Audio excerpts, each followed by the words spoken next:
Cami Kaos. Hi. Hello. Why are we doing this? Because I have autism. Okay. I don't know. Why are you doing this? I think that's a good place to start. Let's go back a little bit. A little bit. Not to the beginning. We'll go back to, I would like to talk about your childhood and like signs of maybe this being present or prevalent. But I think the motivation for me to sit down with you, whether it's obvious or not, I mean, it was easy because convenient. We happened to be in the same house. But I did want to talk about it because we had a podcast we were working on called Mildly Interesting People. And it kind of just abruptly went away. And I know you get a lot of questions about it. I get a lot of questions about it. So maybe we start there. Why did Mildly Interesting People just suddenly stop? And maybe give people the context of what Mildly Interesting People was. Mildly Interesting People was an interview show where Rick and I interviewed people that we knew that were super duper interesting. Breaking the fourth wall. Breaking the fourth wall. We interviewed people who were super duper interesting because he and I are just mildly interesting people. Right. And it was a lot of fun. It was, I mean, you were there. It was a lot of fun. It was good to talk to people. Yeah. And I was really enjoying it, except that it was another level of demand on my time, on my brain, on my energy. And I was in the middle of what we know now was an autistic breakdown. Right. Which we thought was a nervous breakdown. We thought was a nervous breakdown and burnout. Yeah. And after a lot of medical and psychiatric appointments. Yep. Years later now, we kind of know what's going on. So the stress was too much for me to be able to commit. I couldn't schedule an interview with someone. Well, and I think talk about that a little bit, because I think a lot of people are like, oh, podcast, easy, just sit down with people and talk with them. But like, I don't think a lot of people understand the exponential level of stress with like each person you add to that mix. So you and I scheduling this was super duper easy because we are in the same space. Right. And we could just be like, hey, are you up to it? Yeah, I'm up to it. And that's pretty solid anytime you and I want to work on a project. Yep. The moment you add a third person, then it no longer becomes about, oh, I'm free now. It becomes about, when are you free? When am I free? When is this third person free? What are we going to talk about? Explaining context of the situation, making sure that they feel comfortable. I turn into a complete and total people pleaser with everyone involved. And then there's the emotional, and I don't mean this in a negative way with the guests at all, it's my choice to do, the emotional hand-holding with what we're going to talk about and how it's going to be released. And most of the time we're leveraging our personal relationship. Are you going to promote this when it comes out? Yeah. Yeah, and it's a lot. And one of the things that broke down really hard during my breakdown was my executive function. Yeah. So it was impossible for me to get up in time to make coffee for myself in the morning at that point. I was, I'm going to talk about when I came home from my business trip, when it all kind of started. Yeah. Okay. Yeah. I went on a business trip to Europe. It was the first time I had traveled out of the country since the global pandemic. It was a really awful experience, both for me personally and professionally. Well, and you were injured. I was also injured. I was recovering from an injury. I was still using a cane when I walked. I got there, you get the little... One of the things about me is that I mask really well. Mm-hmm. And if I know something has to happen, I'm just going to suit up. And so I spent the week I was there suited up. Yeah, it's kind of Gen X martyrdom that we have. Yeah. Yeah, I can do it. I'm fine. I'm cool. Yeah. And then I flew home. How many days did I sleep when I got home? A lot of days. I normally crash when I get home from any trip, let alone like a trip overseas. Well, you usually plan for it. Right. You're usually like, I traveled or I worked this weekend, so I'm going to take an equal number of days to recover from that, which I think is absolutely fair. I have had to do that for a long while, and it's been in my professional life a source of a lot of contention for people that work with me. Mm-hmm. But if I do something big, I need to have an equal amount of time to recover, sometimes more. Yep. So I came home from this trip in which I felt that there was some really unpleasant and unprofessional treatment of me while I was already in a stressed out situation. And I came home and thought I had COVID. I was so tired. I was so exhausted. My body was so weak. I couldn't think. I called my doctor and couldn't get in. I went to a Zoom care and they were like, you don't have COVID. Go to your real doctor. Which, hey, Zoom care, don't tell people just to go to their real doctor. You're a real doctor. Sorry. Continue. And my doctor immediately was like looking at my vitals, checking everything that was going on with me, and was like, you're going on medical leave right now. I'm writing you a note. You're taking a couple weeks off work. You need to rest. And she didn't really talk to me about what was going on. She just said that my blood pressure had reached a point that if I didn't agree to bed rest, I had to agree to hospitalization. So I took a couple weeks off and thought that a couple weeks off would make things better. Mm-hmm. And at the end of my couple weeks off, when I went back to my doctor for her to sign off on whether or not I could go back to work, I started crying because I was so terrified of having to do anything at all. And I was put on a 3-month FMLA leave. Oh, what's FMLA? Family Medical Leave of absence. Yeah, it's an emergency medical leave of absence. Yep. And after... And you didn't want to do a podcast while you had all this downtime? Right. So I had all this downtime and it was super fun. So relaxing. This would be the one time in my life where I will say I was so high maintenance for myself. I was doing 40-hour weeks of therapy and meditation and trying not to cry and trying to feel anything, because it was really between the two extremes. I either was feeling absolutely everything and I was unconsolable, or I was completely numb and really wanted to stay in that numb space. Mm-hmm. Once I was finally able to start communicating with people other than you and my kid, I started making a lot of psychiatric appointments and was diagnosed readily with ADHD. And that was not something that surprised me. I had always known I probably had ADHD. And I was like, this is great. Okay, I know what's wrong with me. Thank you. And there had been something that a person very close to me had said that was like patting me in the back of the head that I was ignoring. And when I heard that I had ADHD, I was like, that's fantastic. I don't have autism. And so I talked to my psychiatrist about that, the one who diagnosed my ADHD. And she was like, oh, no, I'm not saying that. I'm saying you have ADHD. And I was super confused because I didn't know that you could have ADHD and autism. I thought that the two were mutually exclusive. I don't know why I thought that. I didn't really know much about either of them. Yep.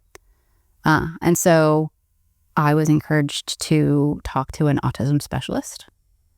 And after so many treatment and diagnostic facilities that refuse to bill your insurance and charge you $10,000 for an assessment and a diagnosis, I finally found a reputable doctor's clinic that takes insurance and actually treats its patients.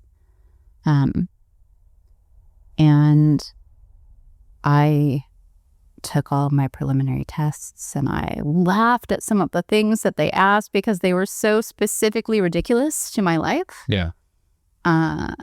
And then the next day I had my one-on-one assessment with the doctor. And I expected them to be like, yeah, we'll talk to you more about this in a few months or a couple weeks. We have a backlog. And they're like, we're really comfortable diagnosing you with autism today. And I was like, no, I don't have autism. And they're like, yeah, let's sit with this. And so that was last year. So yeah, I had way too much going on in my brain to reliably on any schedule be involved. I couldn't even hold down a job. I certainly couldn't do a podcast. Right. Well, and you also did touch on the aspect of which I'm trying to combat with this format, which was sitting on what was an online That was depressing platform call with people that you care about and love was further exacerbating that feeling of distance and disconnection. After we interviewed Martin, I cried for like an hour. Yeah. Because contextually, so that people know, Martin is Martin Kelly. And he is one of my best friends. I've known him since I was 19 years old. And I haven't seen him in a long time. And so talking to him wrecked me completely. Yeah. Yeah. And I think with everything else that was happening at the time, that was just yet another thing that caused that sort of fracture. Actually caused more stress and upset because it was something that I wanted to do and couldn't do. Like I didn't want to work and couldn't work. I was like, I can't work. Let's rest. Yeah. But I wanted to talk to my friends. I love interviewing people. Right. This is weird. Yeah. Yeah. Of course. Yeah.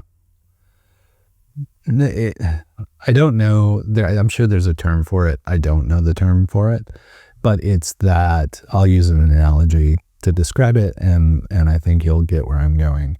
There's that you see a car that you've never seen or you think you've never seen before. It's bias. A prevalence bias or like something recognition bias. Yeah, I believe something like that, where it's like, oh, I've never seen that car before, and then once you've seen it, you see that car everywhere. Yeah. And you're like, oh, I've been seeing it the whole time. I just didn't realize it. Like confirmation bias. No, it's recognition bias. Something, yeah, it's something. I'm sure there are terms for it. But someone will put it in the comment. All right. This is an interactive show. Taking that, whatever that bias is, and that analogy. I've seen 20 silver Eurovans today. Oh my God. Exactly. You have to be going back through times in your life where you're like, oh, that's what that was. Like, how bad is it? Not how bad is it, but just like, how obvious is it to you now? Where were those clues, and where do you think you picked up on the fact that you were processing things in an alternative way compared to others, or you were acting in a way that was others considered abnormal, like that kind of thing? I knew I was acting in a way that others considered abnormal when I was like 5. Mm-hmm. And I have spent my entire life trying, like, I'm weird, I'm different, and I'm unique. Nobody noticed what's actually different about me. Please, for the love of God. Right. I learned to read when I was 3 because my brother was reading and I was jealous. Mm-hmm. I was diagnosed as dyslexic when I was very young in elementary school, but I was also reading at a high school, college level. And so that was just discounted. It was thrown out. I can never remember the word for math dyslexia. I can't remember the word for math dyslexia, but that is even more prevalent in my history. Mm-hmm. I've struggled with math my entire life. Those were things that I was able to just charm my way out of a little, I think. Yeah. I was put into like remedial reading circles and then advanced reading circles. I'm so smart, if only I pay attention.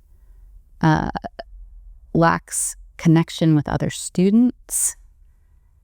my obsessive need to play with specific and certain things or to do specific activities, my getting super duper upset anytime someone disrupted my schedule or my plans, like what I know is supposed to happen. Yeah. Being fine if I do it. Those were all like really heavy parts of my childhood. Yeah. And I think today we've noticed that, but also acknowledge that medical and psychiatric study is still heavily cis white men. They're just beginning to tell us what autism and ADHD and other neurodiversities look like in women. Mm-hmm. I don't remember what I'm answering. Shocker. Well, I get where we were going was signs that now seem obvious to you, like, and you know, there. I think I've heard you verbalize childhood things, and that can be difficult for any number of reasons. But like, are there more recent? I'm going to talk as an adult. Excuse me. I'm going to talk about backlit sound on the microphone. Was my silk handkerchief. Yeah. I'm going to talk about bowls now. Bowls. Small bowls. Mm-hmm. We have a lot of bowls in this house. Yeah. We have a lot of different kinds of bowls and a lot of different sizes of bowls and they're all sets. I don't like to have just one of something. Sure. It bugs me. Yeah. There are at least two. Of everything. Yeah. I hate it when someone gives me one of something, like one glass. It's a really pretty glass. I need to toast somebody with it. I need to set something. Anyway, that's actually a thing right there, all by itself, I think. You must love those restaurants where they like bring chairs from all kinds of different places and have all kinds of different china settings all cobbled together. Those must be your favorite places to be. If they have done it in a super intentional way. But if I walk in and like there are three matching chairs sitting next to each other and everything else is, no, it has to be consistent. I need consistency. Okay. Yeah. So anyway, we have all these bowls. And really the big thing about bowls that caused me to have like a complete meltdown and realize that they were right and I have autism was that you're going to have to talk about this, I think. I can't let people eat out of bags or boxes when I'm around unless they're consuming everything in that bag or box. And even if they are, like it's a little bag of potato chips, I personally cannot eat out of that little bag of potato chips without like going completely shutting down. Everything about that experience is horrible to me. The crinkling sound, not knowing where I'm going to find something, the grease of the potato chip, the way that the bag feels on my hand. You're looking at me like I'm crazy at school. Yeah, well, I mean, I'm used to it by now. I know you are. So for many, many years, and for my daughter's entire life, I have forced my partner and my child to eat their snacks out of bowls and off of plates. I didn't realize I was making them do it. I thought I was helping them by being nice and giving them a bowl to put something in. It didn't occur to me until therapy that I was forcing people not to eat snacks out of bags. It feels like living in an Elizabethan manner where everything must be served just so. I'm trying to unwind that a little bit. It's also one of the things that I'm just accepting about myself. I'm like, if you choose to eat out of the bag, I'm not going to stop you. And you typically don't do it because you are a really considerate individual and you know that sound makes me uncomfortable. Yeah. We are we're finding ways to manage this new reality in which you're existing. Like, have you found techniques that either worked previously and you didn't realize it? Have you, as an autistic adult, figured out new things that you've incorporated that have helped you? I'm really curious because I think we're having a number of people who suddenly find themselves in this situation where they're like, I knew there was something, but I didn't know quite what it was. And now that I know what it is, I can actually do the research and understand things. Like, are there tips or techniques or things you've now made part of your existence that you find helpful?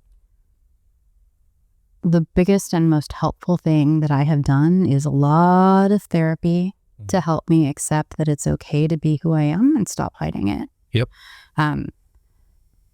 You are probably the person that had seen me unmasked the most in my life before the diagnosis. It is really hard to unmask, especially when you don't know the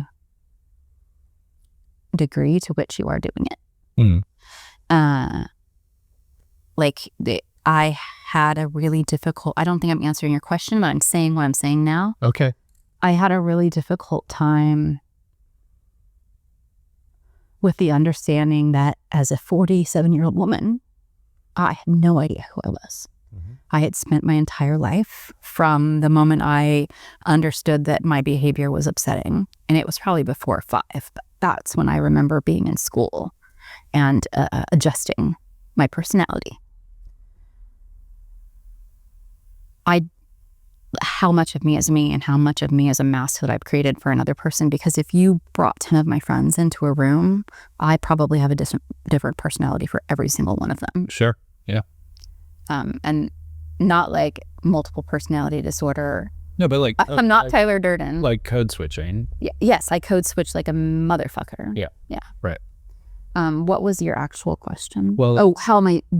Please describe like that code switching dynamic for people who might not be familiar with like the term code switching, or like what is that? What does that mean to you? Those different personalities. So the easiest way for me to explain code switching, and the way I've explained it in a non-racial way, has been business Cami versus personal Cami.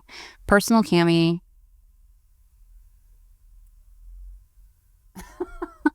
Personal Cami is one thing. Business Cami is very direct, soft-spoken, not aggressive but assertive, willing to like it's just to cut through the bullshit. Professional.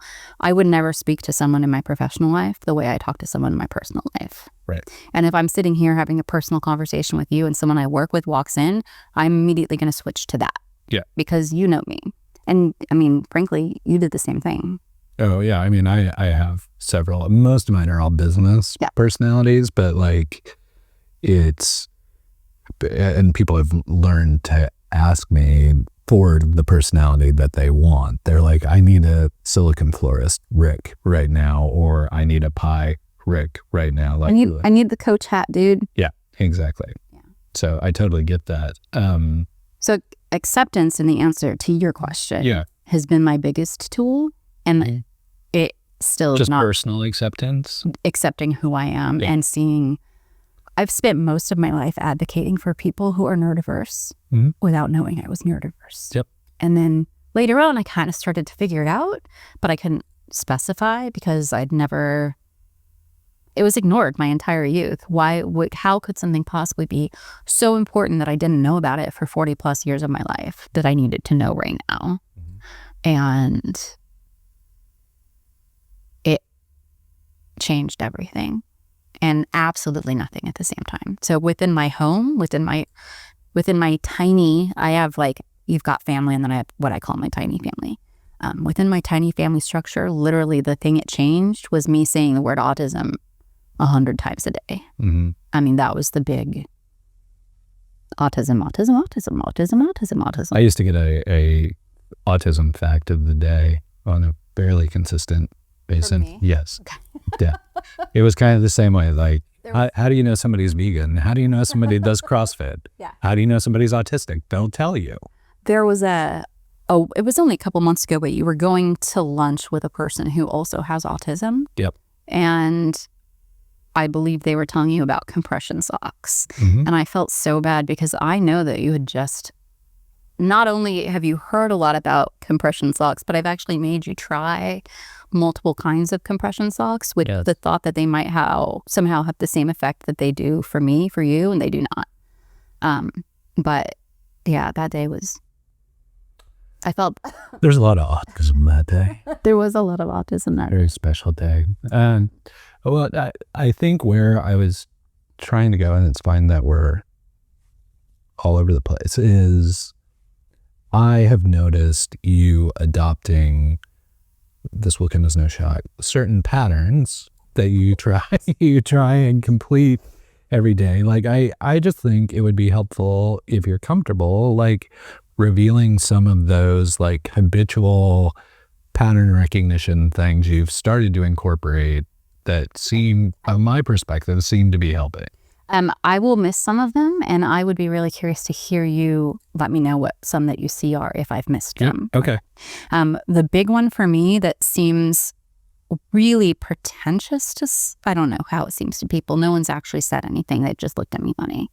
I never want to wake up to an alarm clock again. I don't currently wake up to an alarm clock. I usually wake up around 7. Yeah.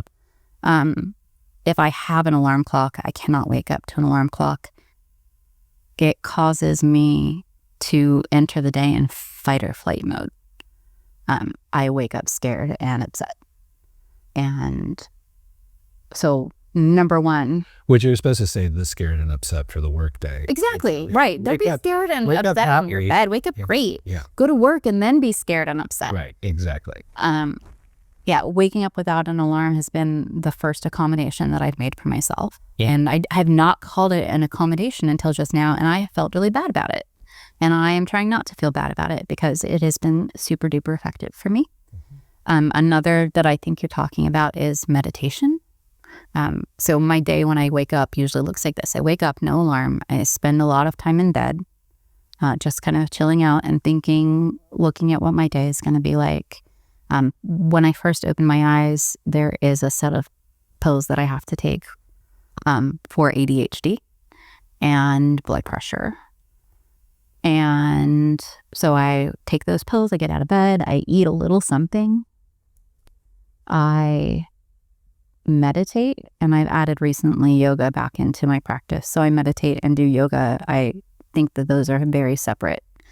They're both mindfulness based, but for me, meditation and yoga, I can't meditate while I'm doing yoga. It's too physical for me to really engage. Yep.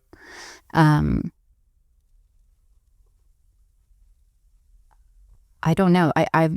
There's other stuff I do, I'm sure. I've noticed, one thing I notice is journaling, not intensive journaling, but at least tracking you're right. behaviors. I have. There's this, is it Liechtenstein? What's that, the journal type that I liked? Oh, yeah. It's something like that. It's some German name. Yeah. I have a soft pink leather journal. I think I'm on number 6. They're all identical. I want to talk about that in a minute. Okay. Yeah. And yeah, I have, my format changes, but I have a format. I try to log stuff every day. I specifically log whether or not I meditated, whether or not I took my medication, and if I'm having any mood fluctuations that I've noticed. Because along with, I'm going to tell you, people with ADHD or autism who are not diagnosed in their youth have a likelihood for horrible mental health issues. Wonder why. And so I track all of that. And then I usually track whether or not I am doing like something physical. Yay. So I'll track if I did yoga, if I went for walking. And then I generally have a me section. These are things I'm doing just for myself. And then an everyone else section. And that's the house and everyone else. Yep. And that, thank you. Yeah, that's critical to me. Peanut butter is also critical to my lifestyle, but because there's so much peanut butter. And you're the only one eating it because I can't eat peanut butter. But I sometimes feel bad about even having it in the house. I love peanut butter. I just can't eat it. That's why I feel bad about having it in the house. I'm sorry. One thing, and this may come as a shock to people, but if anybody's watched Mildly Interesting People, they know that like movies and television are a huge part of our like consumption for comfort kind of things. And yeah, we have that in common. That's very nice. Yeah. One thing I've noticed, and I don't know if it's the ADHD or the autism or somewhere a combination thereof, you find it very difficult to just sit and watch a program without doing something else. I think that's the ADHD. Okay. Yeah, because of my friends with ADHD, that's a very common issue. And I actually have a friend who I never thought about whether or not his wife had ADHD, but suddenly I'm like, oh shit, she probably does. That also happens a lot after your diagnosis. You start to see similar traits in other people, and you're like, shit, I wonder if they know. Oh, yeah. Yeah, it's like gaydar. Yeah, it is. It's very much like gaydar. Yeah. So I have gaydar and... There needs to be some... There needs to be a dar. Dar. Yeah. Audidar. Audidar. Okay. And that, like, going down that path, that makes me think, like, do you think those grandmas who used to just knit all the time, like that was ADHD, like, and or autism? Soothing? Yeah. Absolutely. I think I was somewhere. Not that you have to be a grandma to knit. No, I can't. Anyone can knit. I can't knit. My cousin is an amazing knitter, though. She's like sat in our home and created beautiful things. I was on a trip and I went to a place with a person. Mm-hmm. Wow. I know. And it was a family home that I went to. Uh-huh. And the person and I had been having some conversations about autism and ADHD and how it runs in families. And I walked into this space and was suddenly like, oh, clearly this woman is autistic. The entire house walls were lined in these pristine collections of all sorts of things, like soap from hotels, egg beaters, like a huge, I'd never seen so many egg beaters in my life. Huh. Pitchers, cups, all of these different things. There's just like huge collections of but them. All in their own sections. All in their own sections, all organized and pristine. And I was like, oh my goodness, okay, well, I see where that source of the neurodivergence is in that family. That makes me wonder if, like, etymologists or people who, like, collect things are also soothing. Self-soothing. In some way. Yeah. Stamps and coins. Stamps, coins. So. Bugs. Interestingly, when men do it. It's called collecting. It's called collecting. Yeah. When women do it, what do we want to call it? Junk? Clutter? Pack rat? Right. It took me a long... Hoarder. Hoarder is a big one, yeah. I'm not hoarder level, but I'm looking right now at one of the collections I have that I didn't even realize I was collecting. And I've been collecting off and on since I was a teenager. So collecting also gives me a lot of comfort. It's also very soothing. Okay. But collecting, not just to collect, but you also have a propensity to display those collections. I do. Does everyone? I don't know. I mean, I like to display. Having a conversation like this is really difficult because I'm just thinking of like 5 other things that I've noted about myself that are super autistic, or other things that I have collected and didn't realize. And I'm suddenly thinking about my anatomical heart art collection and like, hey, look at that. What was the question?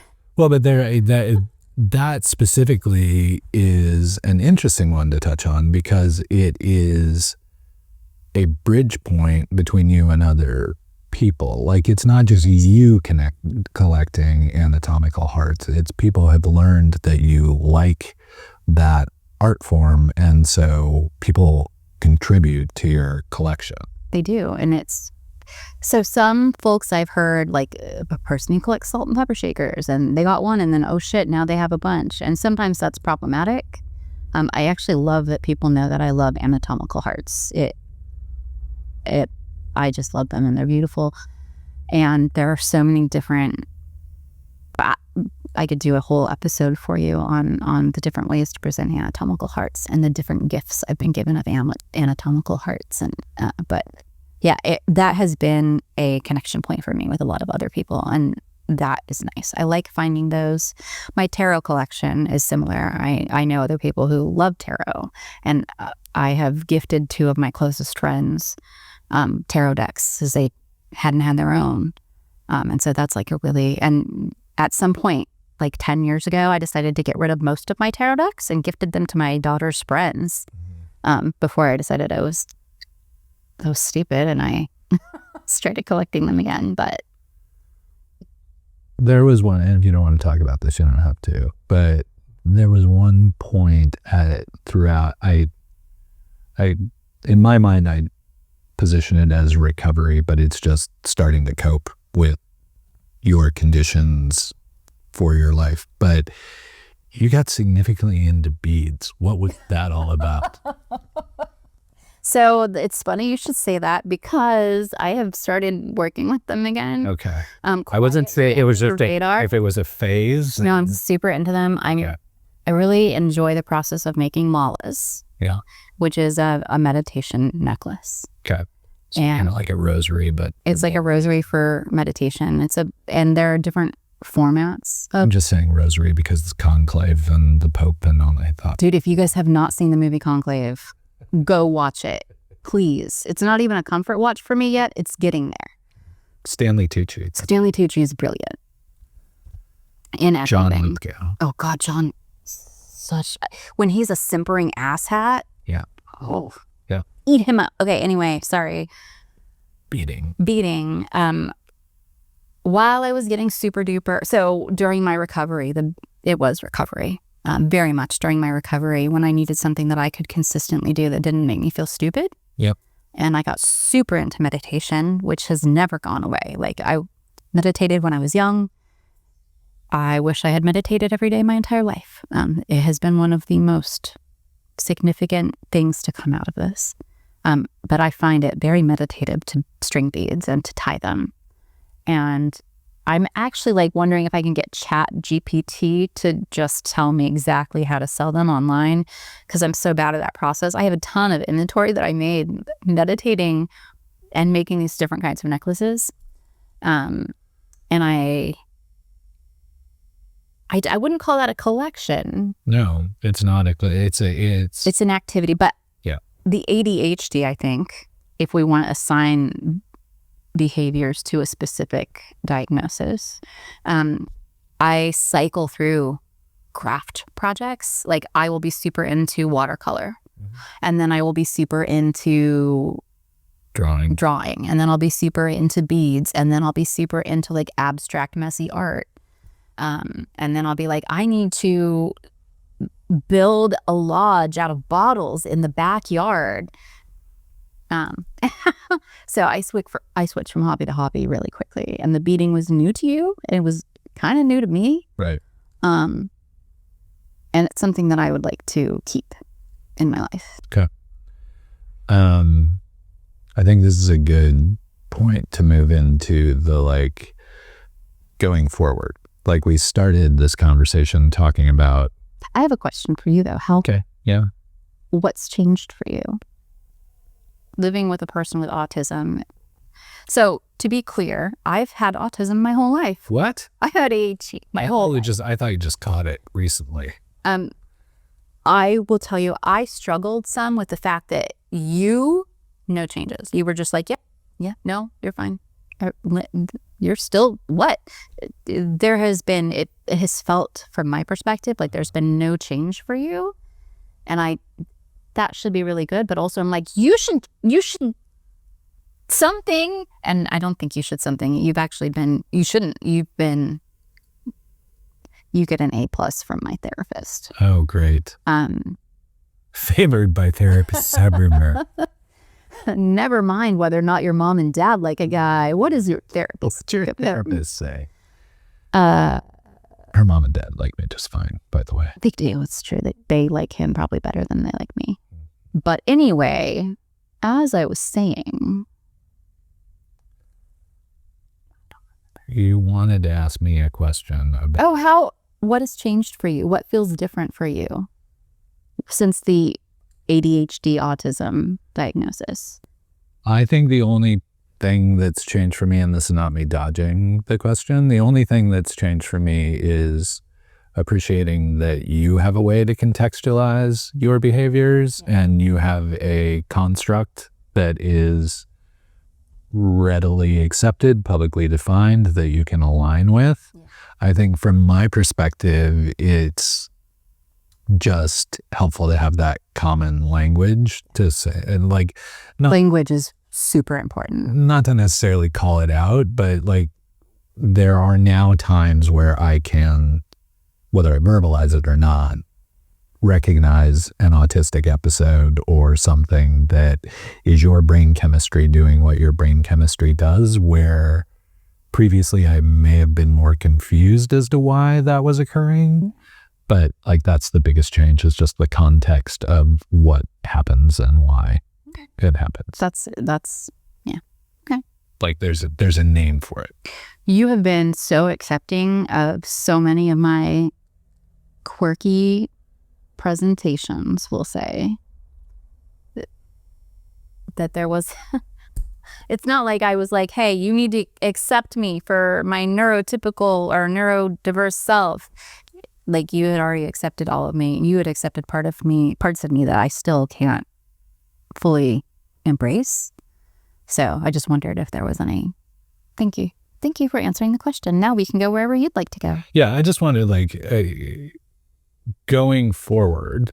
Oh, yes. Like, because we had talked about like, we really enjoyed Mildly Interesting People. Like we tried to do, when the interviews weren't working, we're like, oh, maybe we can create content together in a different way. And we tried that with like cinematic vlogs, as the kids like to call them. I really enjoyed those. And those were fun. I mean, but it also kind of wound up almost like, and you call me out on this all the time, and I rightly so, where I'm not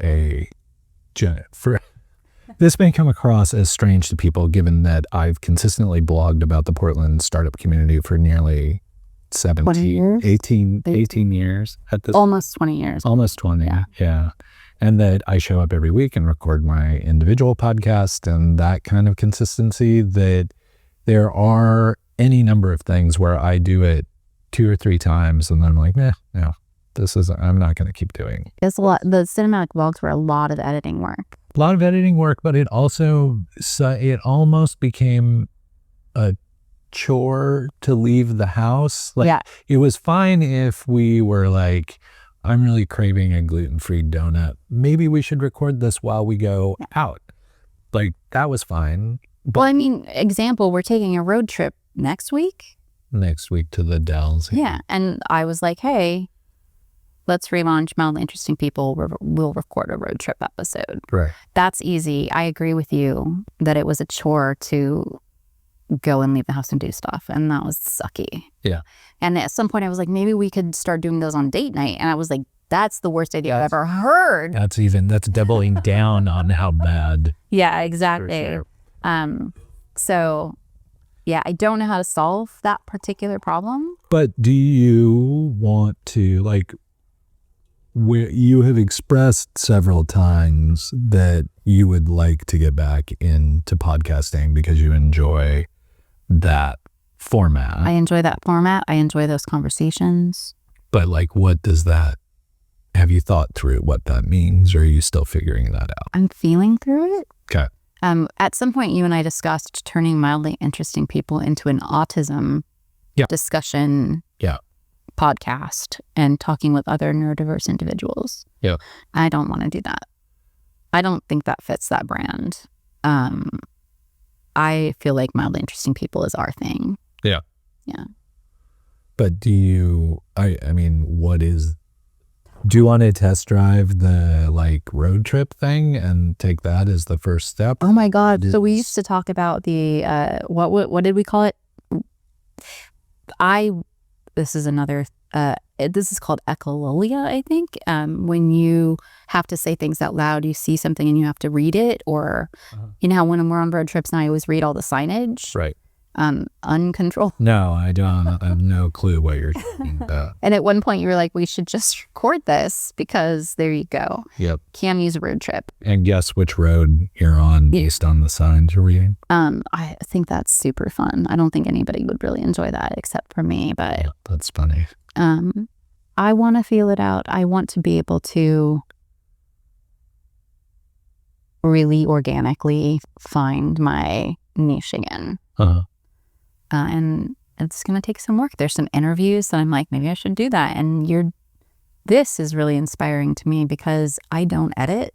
Yeah. I don't want to edit. I don't like all of the production work. I don't want to, like, if I have to do any of that stuff, I won't do the podcast. Right. And I know that about myself. It's just, it's so horrible and tedious to me. I just wonder, I mean, suggestion, not obligation, but like, I wonder if for you, just the pure audio, old school podcast. That's what I've been thinking. Might not be a better format than video based. When Strange Love Live started, it was audio only, and that was what I wanted. And I was kind of pushed into doing the video format. Yeah. I'm not saying it was bad that I was, but it's not what I wanted it to be. Yeah.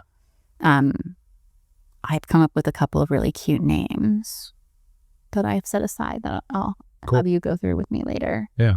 Not with them here. Well, because I think what people are like, oh, what makes videos so much harder? It literally took us like 2 hours to set up for this shot. We had to like figure it out. We have to figure out how to phones and a camera. Figure out how to light it and like all those things. And like with the audio, it's not easy per se, but it feels easier to do that. Just this could be a phone call, this can be a like walk and talk, we don't have to deal with the camera. Yeah. Might simplify. I'll have a walk and talk.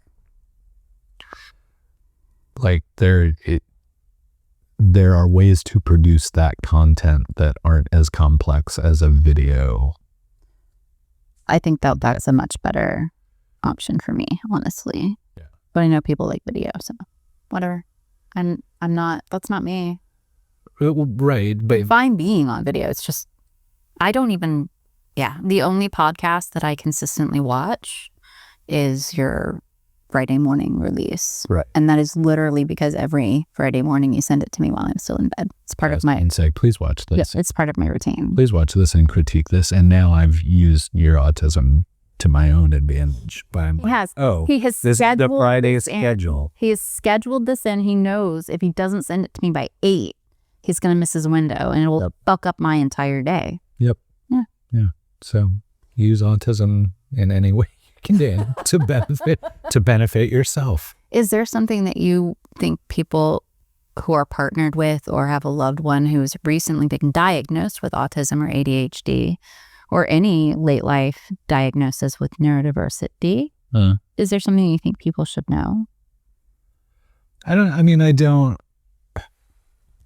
that I'm the best person to comment on that because like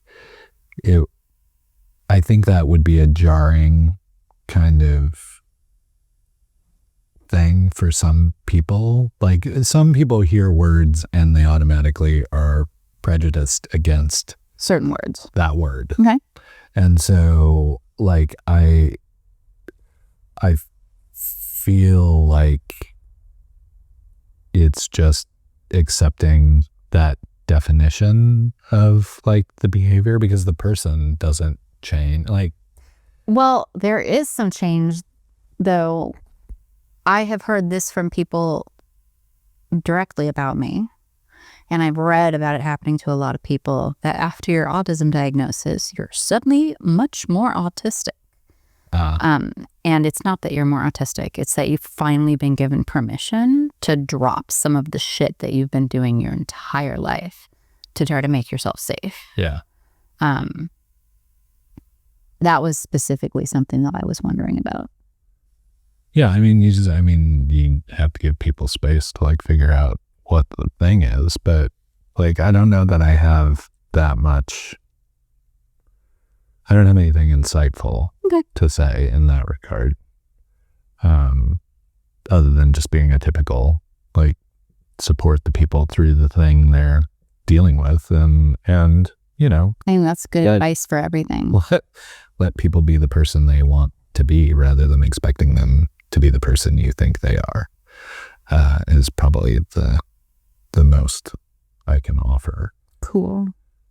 I don't know about you, but I feel like obviously we get to talk to one another all the time. I feel like we've kind of exhausted both you emotionally and this topic. So is there anything else you want to touch on? Did I completely shut down? Is that what happened? You did a little bit. Like you had a few times where like you were starting to feel something, and you started to pull back. Yeah, I don't like to feel.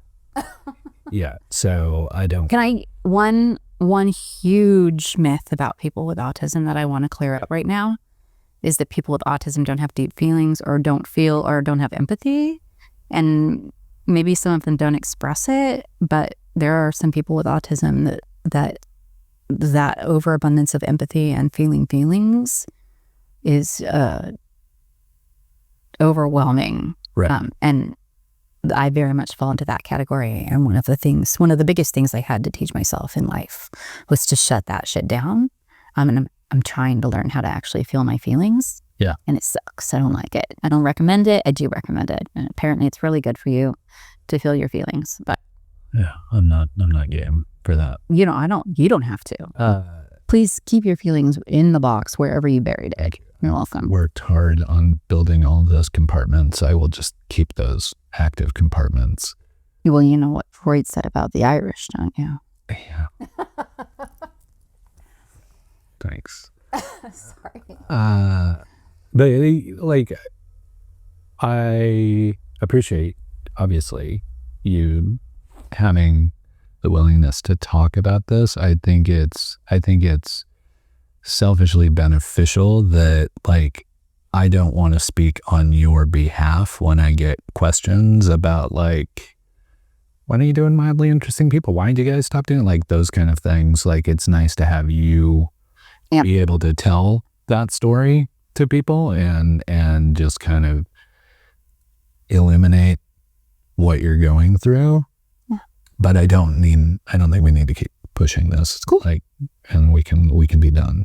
Awesome. Thank you. Yeah. So stay tuned for Mildly Interesting People road trip, which may or may not drop around the same time as this thing, depending. Cool. We'll see. Cool. Well, thank your viewers for me. I will. Awesome. Thanks for taking time to do this. High five. And we're done. Cool.